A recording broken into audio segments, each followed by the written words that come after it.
मन के जीते जीत है, मन के हारे हार, हार गए जो बिन लड़े उन पर है धिक्कार। तू माटी का लाल है, कोई कंकड़ या धूल नहीं, तू समय बदल के रख देगा, इतिहास लिखेगा भूल नहीं। तू भोर का पहला तारा है, परिवर्तन का एक नारा है, ये अंधकार कुछ पल का है, फिर सब कुछ तुम्हारा है।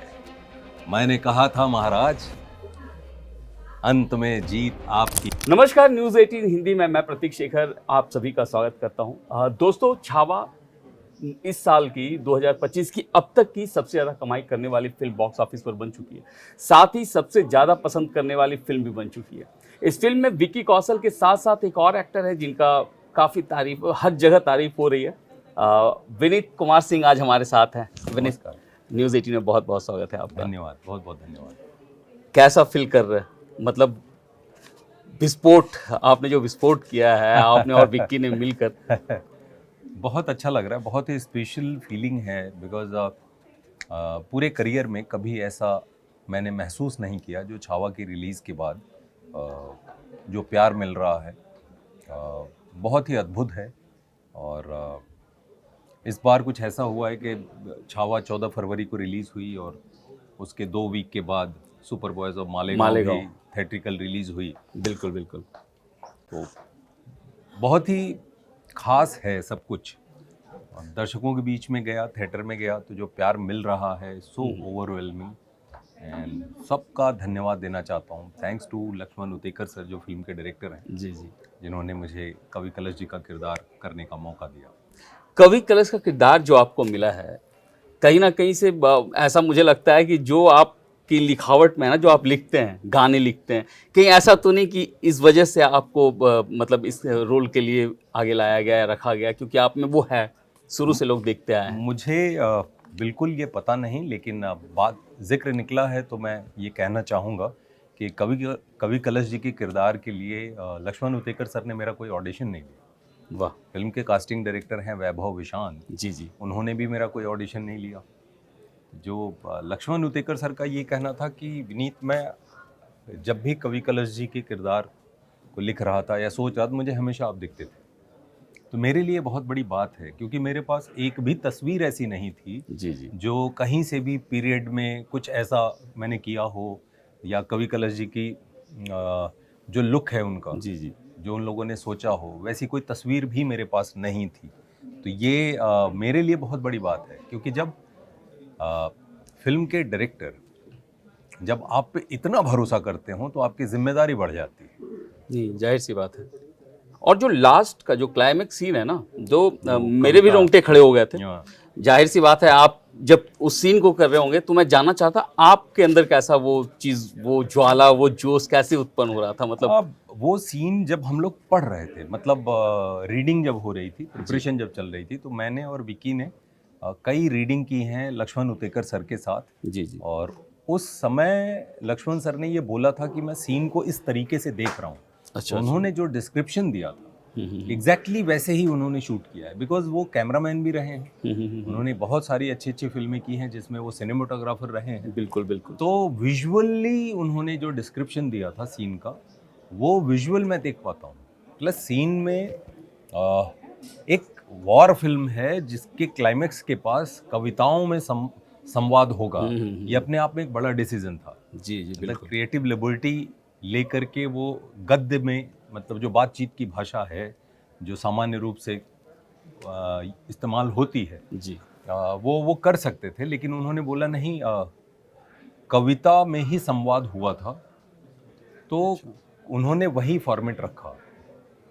जबकि कवि सम्मेलन के लिए आज अगर लोगों को बुलाया जाए तो मुझे लगता है लोग संख्या कम मिल पाती है, हाँ, जाहिर सी बात है। लेकिन उन्होंने ये तय किया कि फिल्म के इस पड़ाव पे जो एक हाई पॉइंट है वहाँ कविता में संवाद होगा। और बहुत ही शानदार, मतलब मैं तो समझता हूँ कि उनका ये डिसीजन बहुत ही, एक तो रिस्की था, कहीं ना कहीं से मुझे ऐसा लगता था, और लेकिन जब ये प्रेजेंट किया उन्होंने जो दिखाया और जो आपने इधर से विक्की का चिल्लाना उधर से आपका चिल्लाना, असल में मतलब हाँ, वो चिल्लाना तो नहीं मैं मतलब कहूँगा, वो मतलब वो जो एक उन्होंने ये कहा था कि जब छत्रपति संभाजी महाराज को ऐसे बांध रखा है जी, तो ये उनकी बैक है, और कवि कलश जी को जब यहाँ से लेके जाते हैं तो ये कवि कलश जी की बैक है। अच्छा और जब ये दूर जाएंगे तो आवाज तो वॉल्यूम हाँ, आवाज़ का बढ़ेगा। और सब टेक्स्ट ये था जो जो जिसको मैंने मतलब मेरे अंदर जो चल रहा था जी कि छत्रपति संभाजी महाराज के पीछे की तरफ कवि कलश जी को ले जाते हैं, और आप अगर फिल्म देखेंगे तो सामने से औरंगजेब का आना होता है जब भी हाँ, आना बिल्कुल हुआ, बिल्कुल बिल्कुल तो औरंगजेब का तंबू कहीं सामने है। मेरे अंदर ये था कि ये संवाद हमारे बीच में कविताई की प्रतियोगिता तो चल रही, लेकिन ये आवाज उस तंबू में बैठे औरंग को सुनाई देनी चाहिए कि ये किस तरीके के लोग हैं। बिल्कुल इवन ये आवाज वो जो पूरा पड़ाव डाल रखा है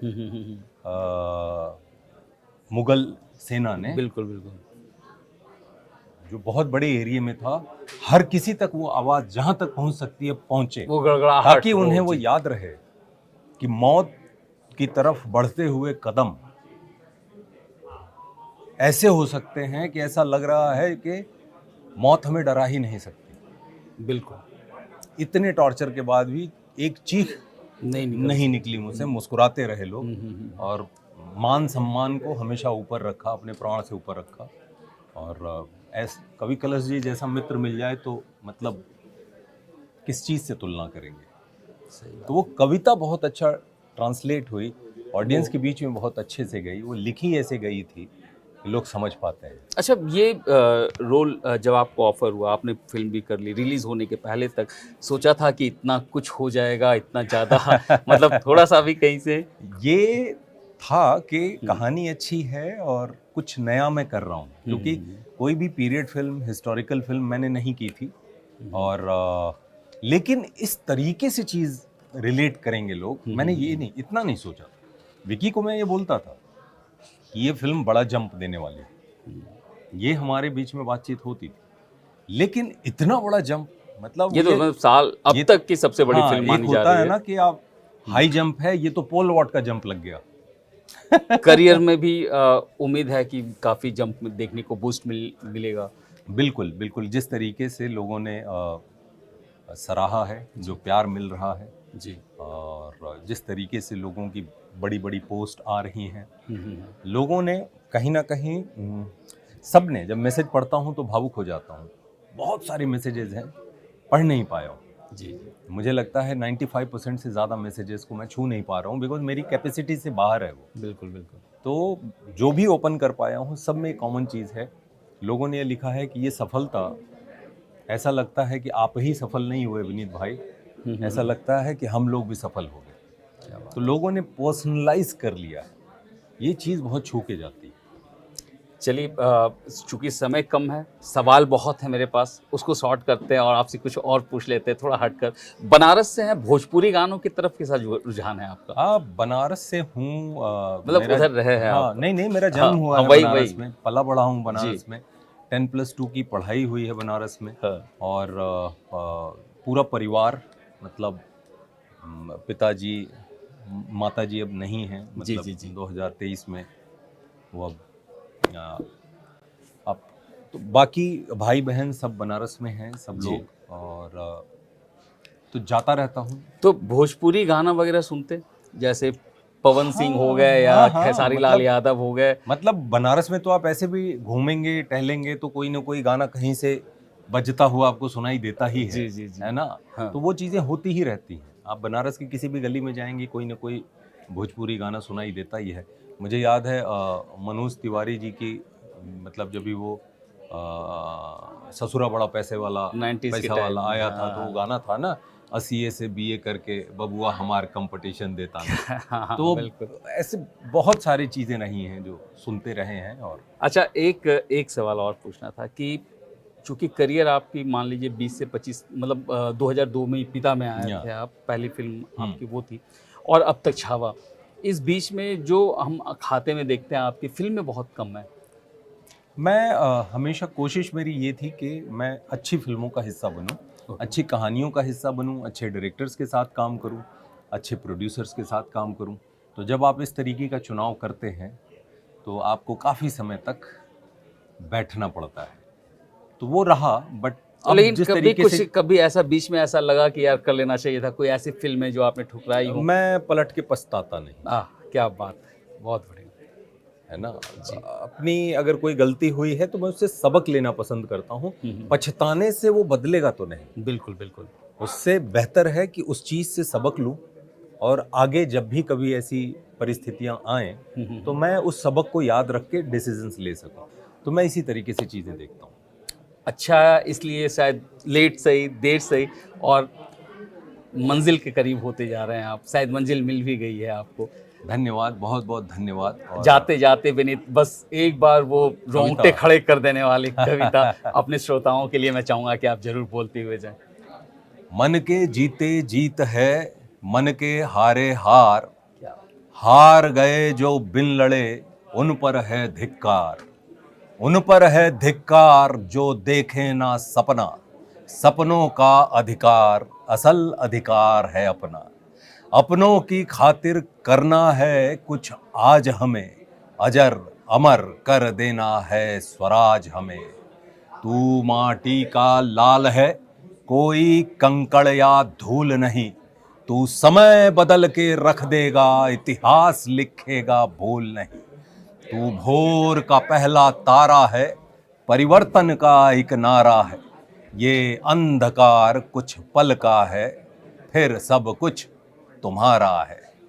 मैंने कहा था महाराज, अंत में जीत आपकी ही हुई, और मैंने कहा था कि मैं नमक हूं महाराज, जा रहा हूं आपके शत्रुओं की चोट पर लगने।